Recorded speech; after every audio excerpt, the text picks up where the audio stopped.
This coming November, voters will get to decide on legalizing recreational marijuana, but it is medical marijuana that's in the spotlight right now. Yeah, changes in the law could cause some issues for businesses already selling medical marijuana. 7 Action News reporter Matthew Smith is live in Ann Arbor. So, Matt, what exactly are the issues here? Well, medical marijuana is in a real legal gray area right now. We're standing right across the street from Ohm of Medicine. They're a medicinal marijuana dispensary. They've been here for 8 years. They've got local approval here in Ann Arbor, but not from the state. It's kind of... Oh, come on.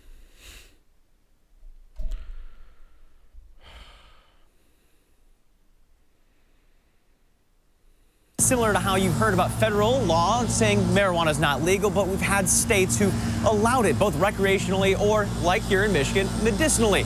The talk all about medical marijuana lately has shifted to recreational marijuana, but June 15th is an important date, not just for recreational, but for medicinal, because a lot of shops that are already open could be threatened to have to close down. What we do on a daily basis breaks federal law, but it's important enough to take that risk. Inside Ohm of Medicine, you don't get the feel of most dispensaries. You won't find billowing smoke or patients shoulder to shoulder. One thing that we wanted to do is create a space that our grandmothers, our mothers would feel comfortable in. This space is more like a coffee shop. Sure, they sell marijuana, but there's a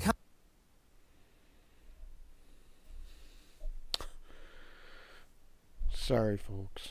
Consultation room. There's even a chief medical officer.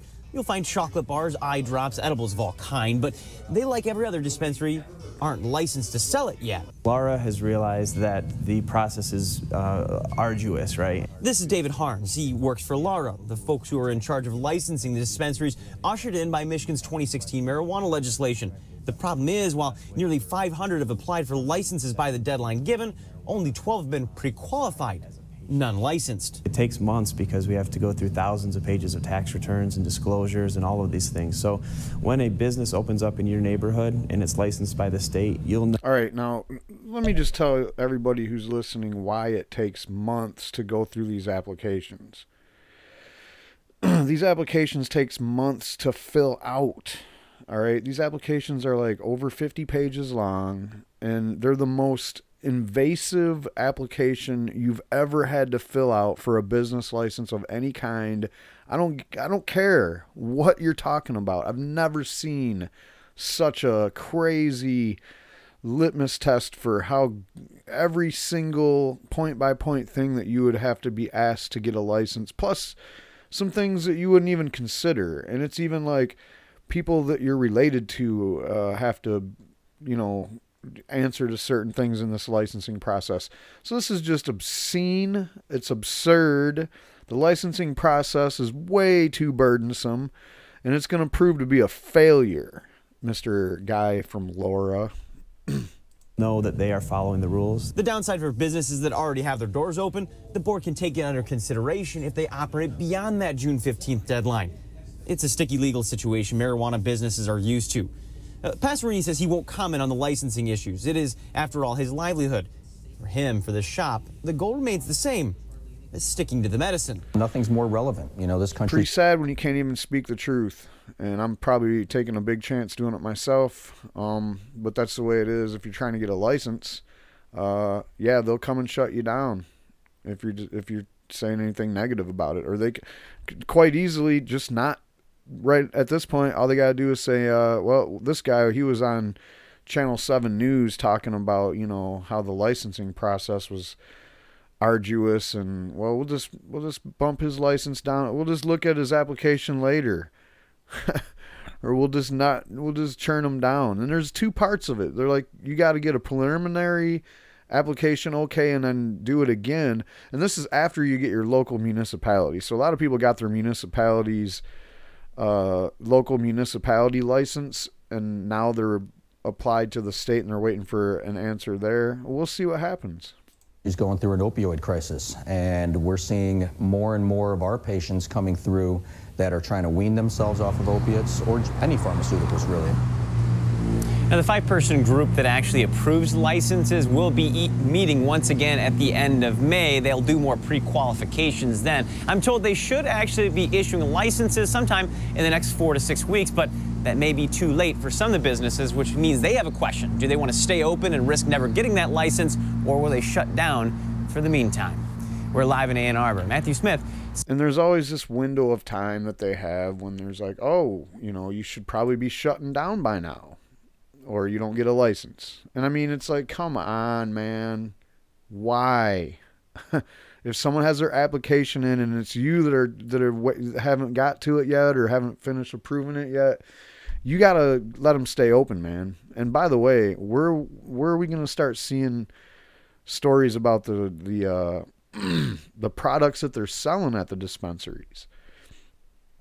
I'm afraid that's another thing that you're going to start seeing in, when this June 15th deadline keeps approaching, is this, you know, the state, Laura, whoever, is going to make the point known that, hey, there's a lot of unregulated products still on the shelves. Like all that stuff you just seen in that video was all unregulated. I don't know where that came from, but somebody that grew it did not grow it in a licensed grow facility, and it did not get checked by a licensed medical marijuana facility lab. So, you know, this is, I'm not, you don't hate the messenger. I'm just the bringer of the bad news. Just like when the other day I made that video about CBD, hemp-derived CBD in Michigan. Hey, you know, that's just the way it is. It's the way it's written on paper. It's not no new rule. It's not no new thing that they're like, oh, we just decided that CBD, you know, this and that. This is all stuff that you can look at that's been there forever. Well, not forever, but since they said it back in like 1970, that marijuana is a scheduled drug, Schedule 1 narcotic, and every part of the plant qualifies for that. So none of this stuff is new. So what else is going on in Michigan?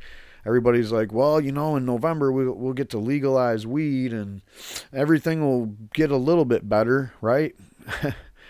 Man, I wish I could tell you that that was the case, but there's a lot of things about that still is like, oh, really?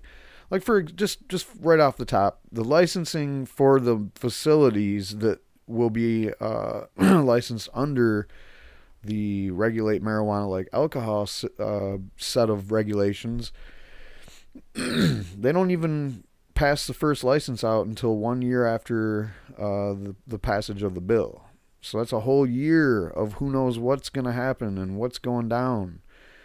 And, you know, is there any, I don't know what you say, is there any like hope for the dispensaries that aren't going to make it through this licensing process from the legalization bill? Maybe they can get in on that.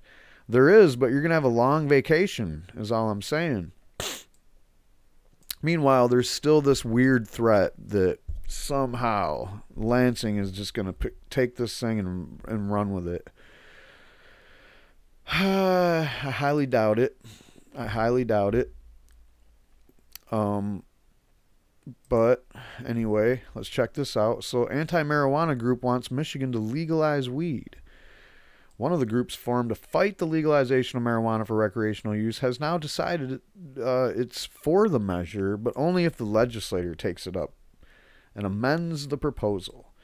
The Committee to Keep Pot Out of Neighborhoods and Schools, a political action committee formed to fight a ballot proposal to legalize marijuana, is now urging the legislature to take up the initiative, amend it, and pass a full legalization of pot for adult recreational use. The committee hopes that if the legislature acts, recreational use will be regulated as stringently as the medical marijuana industry.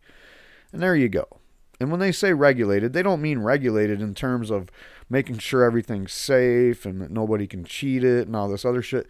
They're strictly talking about keeping it in the family, keeping it corporatized, keeping all the small people out of it, and keeping only their friends into it. And you'll see that there's absolutely no doubt that that's what's going on here. I've already done a story about how the legislator thought that maybe it would be a good idea to create this kind of voter apathy by legalizing it first. And now they have the opportunity right in the palm of their hands. You know, they literally already have a prepackaged legalization bill that they could pass through the legislature and then hammer some amendments onto it during a lame duck when nobody cares because it's a lame duck session, and go ahead and just ram it home. And what would they do to it? I already said that in another video, a different video. They would totally take out any kind of a provision to allow small businesses to form out of this. They would model it. They would eliminate the license structure that they have in the regulate, like marijuana, like alcohol regulation package. They would get rid of the micro business, get that right out of there. And instead of having 100 plant grows, that would never happen. Not under the state's plan. They would immediately bump it up to their numbers and make it so you could stack licenses and all that stuff, like they already did with their medical licenses. And by the way, nobody has really stepped out and proven to be like this corporate takeover yet of the medical. But it's coming, man. You better believe it. It's all falling into place. The pieces are falling into place here and there. And I'll do a full story on it when you know, some of these companies start popping up. So if the legislator decides to take up the measure and goes on the November 6th ballot nationwide, the group will revert to opposing. Oh, if the legislator declines, then the group will go back to just opposing the legalization of marijuana overall, because they don't want to have them small businesses running shit. That's basically it. That's the only thing, is they don't want anything small about this. They want it all huge. They want it all corrupted. And yeah. And in essence, this is the way they feel, the scorched earth kind of, like, if we can't have it, nobody can. You know, that kind of shit there, that's what they already did to the medical marijuana. They don't give a shit if nobody goes and tries to get one of those licenses. They made the hoops impossible to jump through on purpose so that nobody wants to go get one of those licenses, so that only their friends try to get it. And hell, they'd fill out the application. It's already filled out for them, man. All it is a bunch of questions that they would ask if they were going to try to get a business loan for anything. It's just ridiculous. Quote, the committee was initially formed to defeat the recreational ballot proposal, but now we believe that the legislators should amend and adopt the initiative before it's too late, said Mark Fisk, a spokesman for the committee. Marijuana legalization, quote, will be a reality in Michigan. Initiatives have been approved in 29 states, and polling has been very strong. So they know it's going to pass. There's no doubt it's going to pass. Quote, regardless of our feelings on the issue, the question now is how to regulate and control recreational marijuana. Man, I couldn't have made it sound any more sinister than that, could I?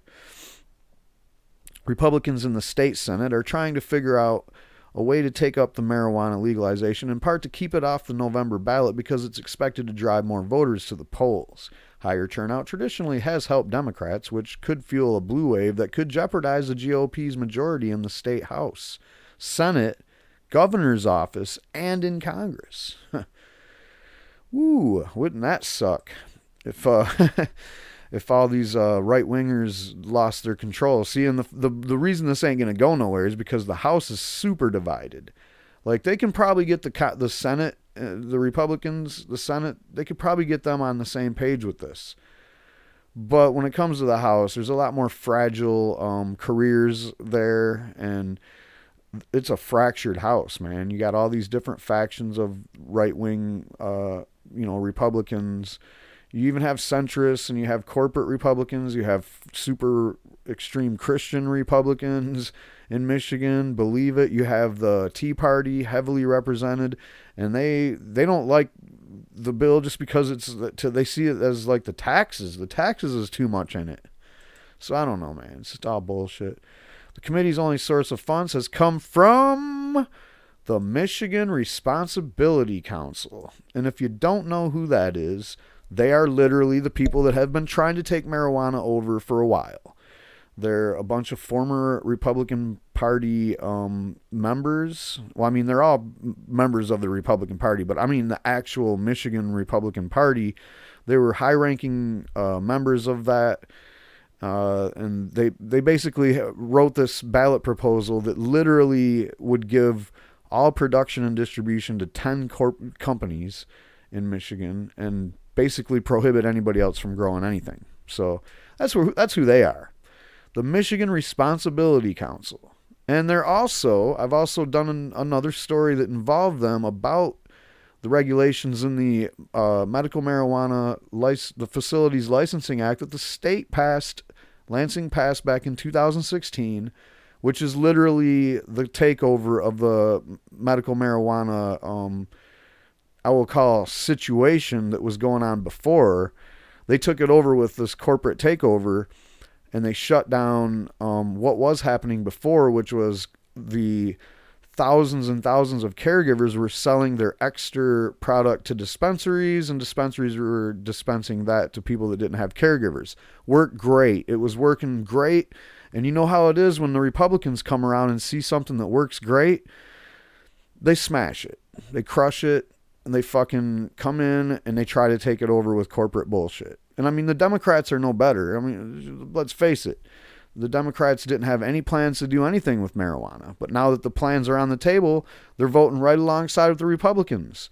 Like somebody said here, it was bipartisan. The MMFLA, the licensing of facilities under the state regulations, which are very stringent regulations too. Not only is the application the most intrusive, most crazy, I mean, you could probably fill out an application to join the CIA and get asked less invasive questions. So whatever, man. So anyway, the Michigan Responsibility Council is a now defunct group that represented business interests that wanted to get involved in the medical marijuana industry.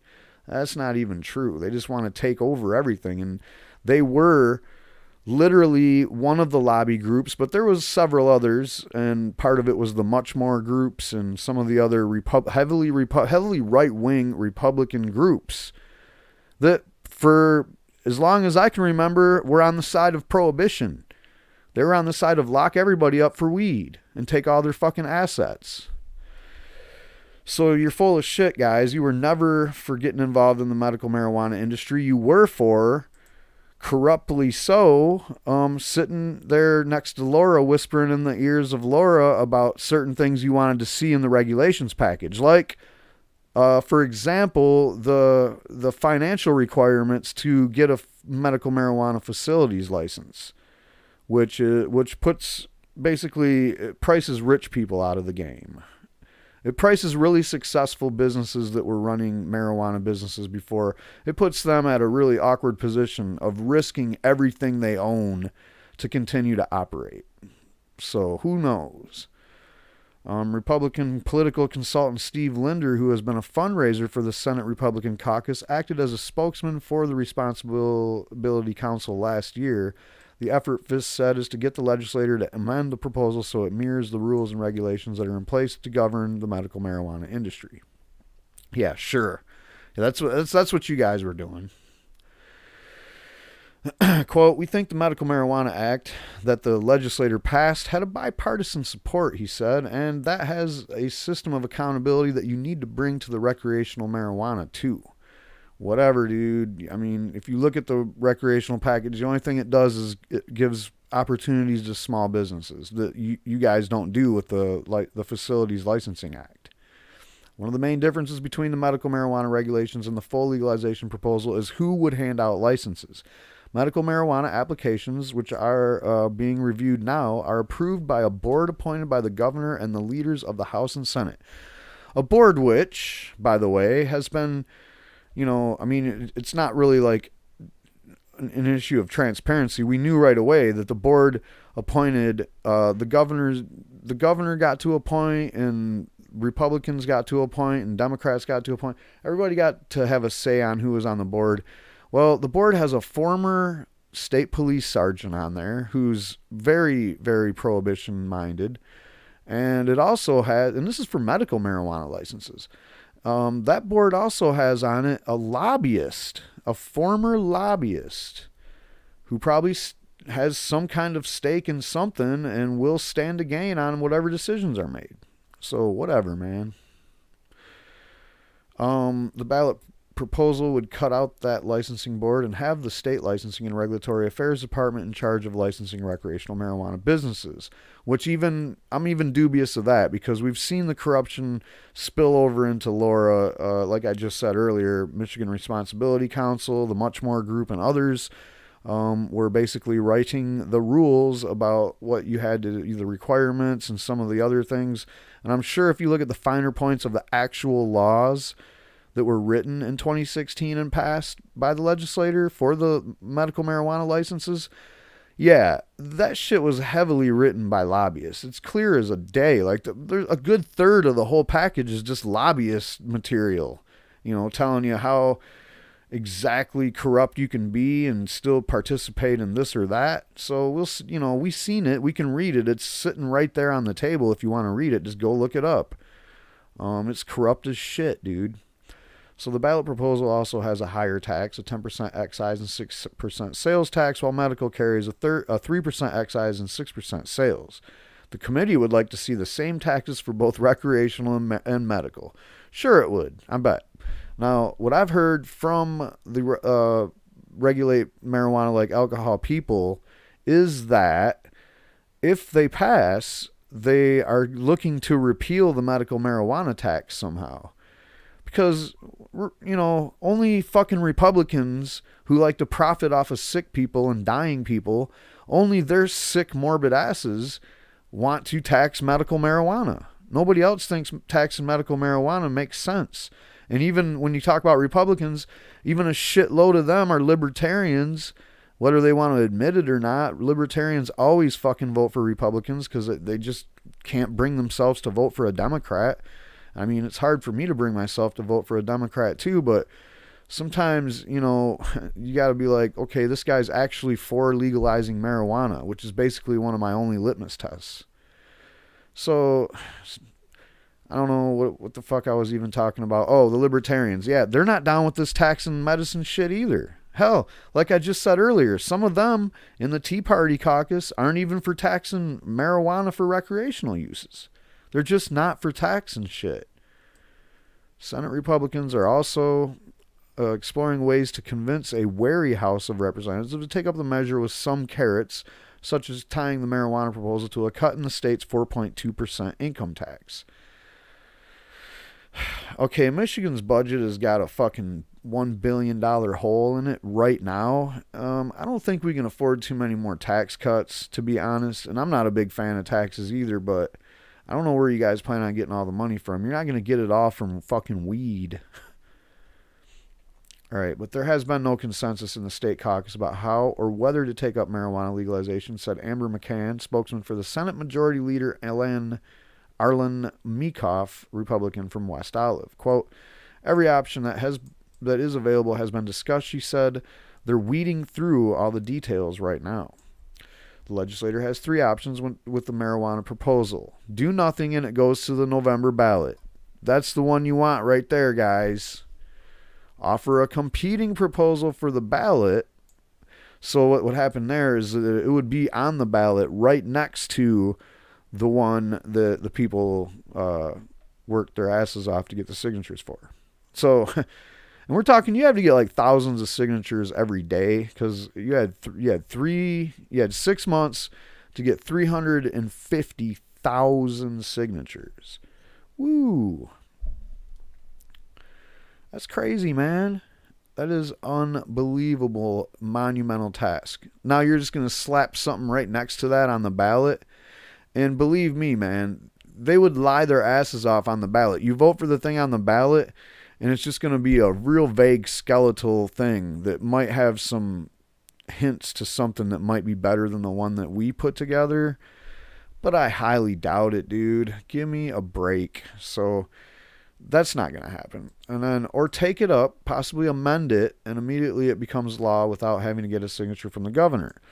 So if they do take it up, and they will amend it, that's the only reason why they would take it up. But would it pass? I highly doubt it. I highly doubt you're going to get the House to come on board with this bullshit. So anyway, Senate Minority Leader Jim Aniak from Flint, Democrat, said the Democratic caucus wants to let the voters decide the issue. Wow, Democrats actually being democratic. We haven't seen that in a while, but thanks, Jim Ananek. He's a great representative from my city, which I don't actually live in Flint, but that is the city I call my city because I just live like 6 miles from it. So anyway, meanwhile, another group that is opposed to marijuana legalization, Healthy and Productive Michigan. Well, we haven't seen them in a while. What are they up to? Well, they haven't changed their position and continue to make presentations to groups around the state on why it believes legalizing marijuana would be harmful to the state.